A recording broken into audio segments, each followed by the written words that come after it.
Hola, and welcome to Spanish Answers, a podcast that gives you unas llavitas claves as you unlock your Spanish language adventure. I'm your host, Sarah, with Language Answers, and have you ever wondered why Spanish has both the letters B and V when they both make the same sound? Well, in today's episode, we'll answer that very question. And then, for our cultural tip, we'll talk about the national holidays of Ecuador. So, let's get started.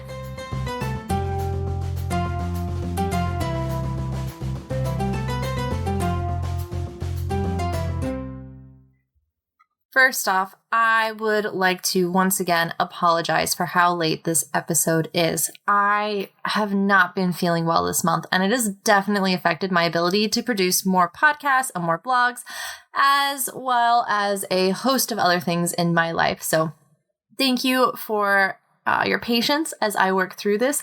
I will have an update in the coming weeks about what's going on.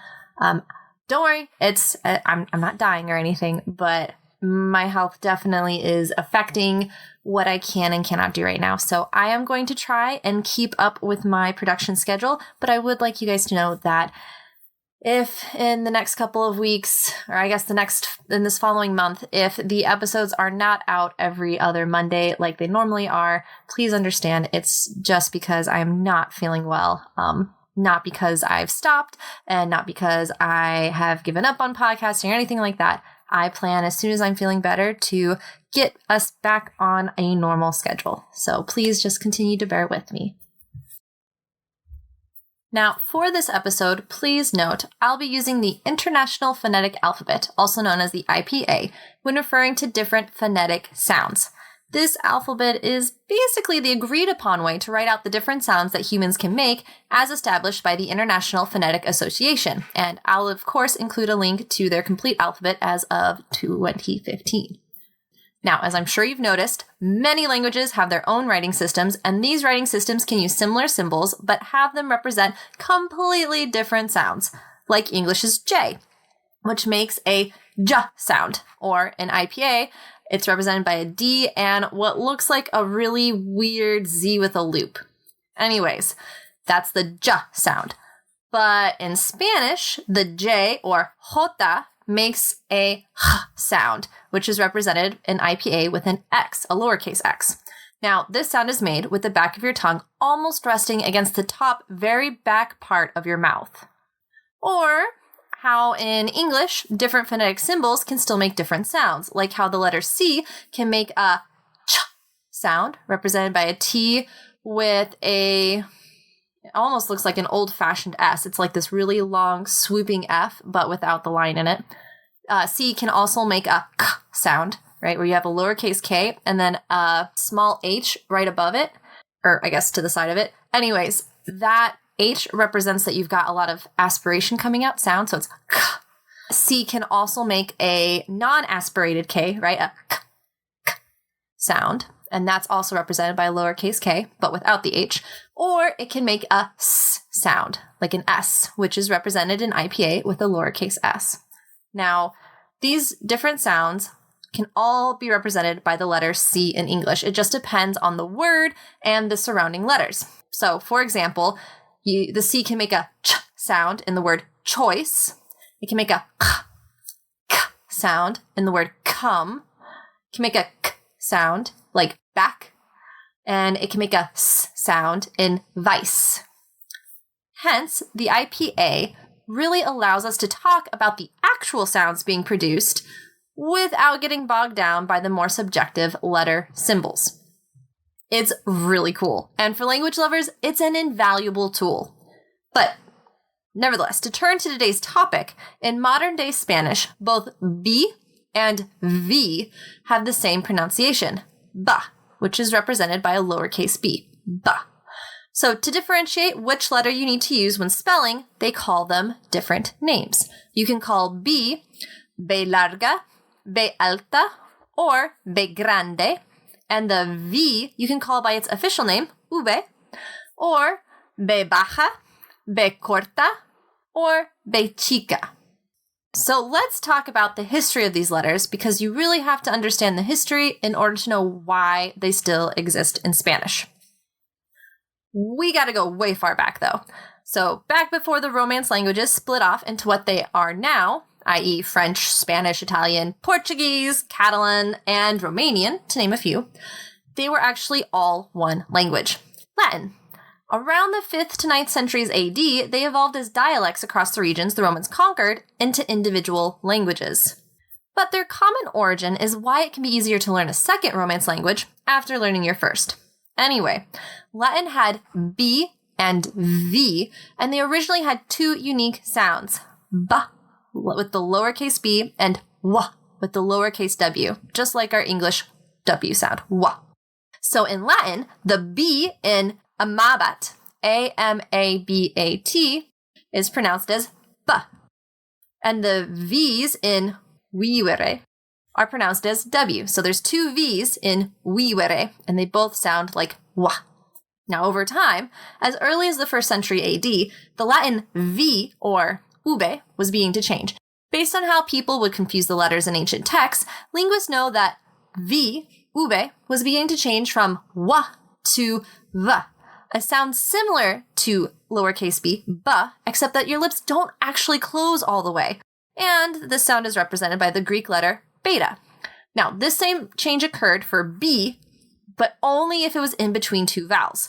So, amabat became amavat, and vivere became vivere. This process is called betacism. And I apologize if I'm getting the sounds wrong. I am not a professional linguist by any means. But what betacism is it's just the linguistic term for how sounds become or get close to B. That's the sound B. Now, Spanish has a unique evolution.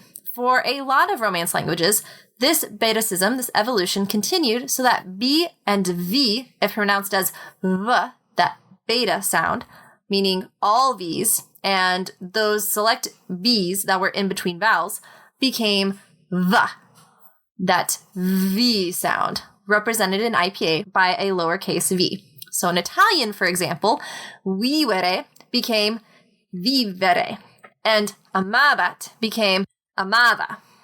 But not so in Spanish. They continued to use V, the beta, V, for words that had V's and B's in between vowels, like modern-day lovo or lavar. But B, that lowercase b, B, for other B words from Latin, like barba, barba. This was the situation with medieval Castellano. But there's one other change you need to know about. During this time, the Latin P also changed in Spanish. If it was in between two vowels, it also now was pronounced as a lowercase b, B. Hence, the Latin caput became cabo. And looking at this time's poetry, more specifically the rhyming that the poets used, it becomes evident that by the end of Spain's Golden Age, or the Siglo de Oro, which is the 16th, 17th centuries AD, also really fascinating time period of Spain, highly recommend that you study it, Spanish no longer distinguished between B and V. Hence the joke attributed to Julius Caesar, but probably actually from Julio Cesar Escalígero. I don't know if I pronounced that right, because he's an Italian who lived during the 25th to 26th centuries AD. And again, I really apologize if I butchered this. I don't speak Latin, obviously, as you'll see by this pronunciation. But the joke goes, Beati Hispani quibus bibere libere est. And in Spanish, which this lovely translation comes from del Castellano, is Afortunados los hispanos, para quienes beber es vivir. And if you want my translation, it's basically lucky Hispanics for whom to drink is to live. So do you see the joke? It's basically a mockery of how Spanish speakers would pronounce bibere and vivere the same way. So in medieval Spain, it would be bibere, bibere. Get it? Get it? Yeah, I know. It's hilarious, isn't it? Anyways, since B and V are no longer distinguishable, why didn't they just get rid of one of the letters and have only one symbol for the B sound? B. Basically, because the RAE decided that spelling would be based on etymology, or the word's origins, rather than simplifying the language. kind of similar to how Noah Webster really wanted to simplify English, but Americans only accepted some of his suggestions and ignored the rest. And if you want to hear more about that, please check out my other podcast, Respuestas Inglesas, episode 73. I was also not feeling very well that day, so it is completely in English. And so that's basically why Spanish in modern times has two letters for the same sound. Crystal clear? So, in general, a word in modern Spanish will be spelled with a V if the original Latin had a V. And if the original Latin had a B or a P but now has a B sound, then it is spelled with a B or B grande. But wait, one last thing.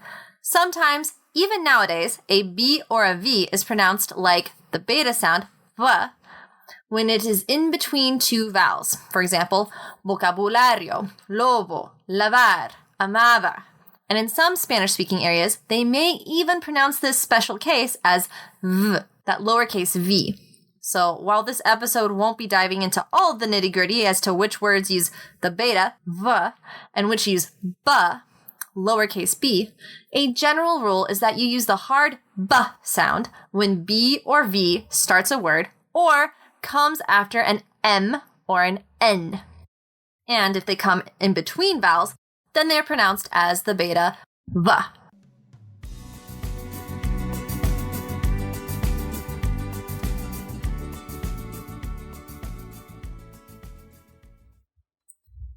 So today's cultural tip highlights the national holidays of Ecuador. To save on time and to avoid extreme repetitiveness, here's a quick list of holidays that many other countries also celebrate and or which we have covered in other episodes. So I won't get into too much detail for these ones.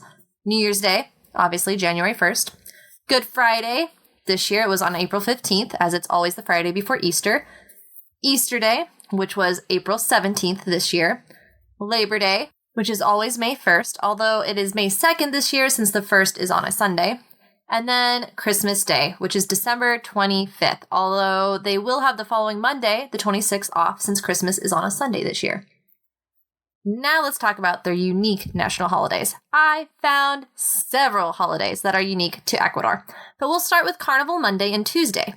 True, several Latin American and Caribbean countries celebrate Carnival, which happens before Ash Wednesday, but I don't think we've talked about them yet on this podcast. So now's a good time. So the first unique holidays are Carnival Monday and Tuesday, which this year are February 28th and March 1st. Carnival is a festive time where people celebrate and enjoy themselves before Lent begins.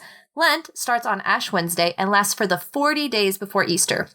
Now, different denominations celebrate Lent differently, but overall, this is a somber time of reflection and some type of fasting in honor of the time Jesus fasted 40 days in the desert. Carnival is unique in that it is a fusion of European religious traditions with the African festival customs, brought to the Americas by the African slaves, creating the bright, colorful, and celebratory parades we see today. Now, the second holiday is the Battle of Pichincha Day, or Batalla del Pichincha, which always happens on May 24th. During the 19th century, when Latin America was fighting for its independence from Spain, Ecuador won a decisive battle on May 24th, 1822 on the slopes of Pichincha volcano, that's right, volcano, next to Quito City. The Patriot Army's victory over the Royalists and their ensuing surrender in Quito allowed Simón Bolívar to add the province of Quito to the Republic of Colombia. This day is when the rest of Ecuador gained its independence from Spain. The third holiday is Simón Bolívar Day, or Natalicio de Simón Bolívar, and it's always on July 24th. Technically, this is not a national holiday in Ecuador, but in Venezuela. Still, it's an important day that Ecuadorians celebrate, as this day celebrates the famous Venezuelan's birthday, Simón Bolívar.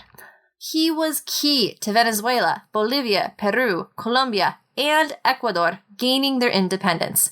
Born in Caracas, Venezuela, on July 24th, 1783, his full name is ridiculously long, Simón José Antonio de la Santísima Trinidad Bolívar y Palacios. Thank goodness we can just call him Simón Bolívar. Now, militarily, he was a great leader and was known as El Libertador, or the Liberator. In fact, Bolivia is named after him, and he became the first president of the original Republic of Colombia on December 17th, 1819. Number 4 is Independence Day, or Día del Primer Grito de Independencia de Quito, which is celebrated always on August 10th. Quito was, under Spanish colonial rule, an administrative region and was the first place in Latin America to declare their independence on August 10, 1809. Because of its primary role in establishing an independent and local government, Quito is also called the Light of America, or Luz de América. Unfortunately, the Spanish quashed this rebellion in 24 days. Nevertheless, it played a pivotal part in Latin America's struggle for freedom. So in Quito, to celebrate, they have festivals, parades, and concerts, although across Ecuador, other places will celebrate with fairs, military parades, and other celebratory events as well. Number 5 is Independence of Guayaquil, which is always celebrated on October 9th, or the closest weekday if it falls on a weekend. Ecuador's largest city and a coastal port town, Guayaquil was the first city to gain its independence on October 9th, 1820, about 11 years after the rebellion in Quito. Number 6, All Souls Day, which is always held on November 2nd. While certainly not unique to Ecuador, I don't think we've talked all that much about All Souls Day, just All Saints Day. All Souls Day comes after All Saints Day and is a time to remember the dead. In Catholic tradition, this day became popular by French monks in 998 AD as a day to pray for those who are in purgatory to ease their suffering. Full disclosure, I do not believe purgatory exists.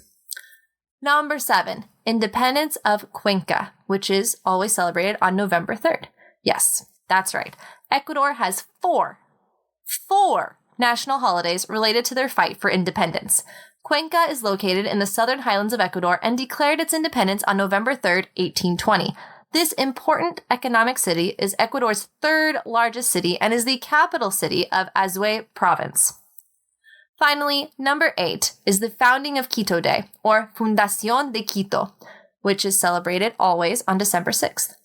Technically, this is a regional holiday rather than a national one, but it celebrates Quito's founding on December 6, 1534, by 204 Spanish settlers. As the settlement grew, it became an official city in 1541 and a Spanish administrative region, as well as part of the Viceroyalty of Peru, in 1563. Quitenos, or Quito citizens, celebrate during the 10 days prior to December 6th, but with the focus on December 5th and 6th.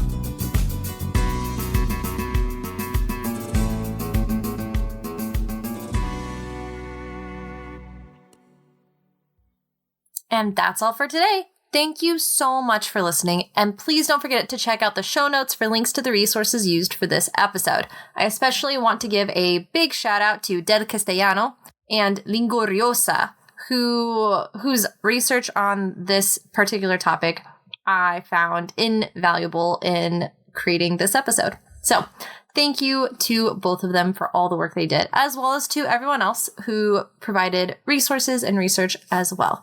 But if you would prefer to read an approximate transcription of today's episode, you can also visit the episode's blog. I would love to help you on your Spanish journey. So if you have any questions about today's episode, or even just on Spanish culture or grammar, you can reach me at contact@languageanswers.com or visit my website for more information at languageanswers.com. I can also be contacted regarding my services for Spanish to English translation, English technical writing, editing, and content creation, or even language consultations and tutoring for you or your business. Remember, learning a language is a lifelong journey, so please, aprovechalo, disfrútalo, y compártelo. I will hopefully see you in less than 2 weeks. Hasta luego!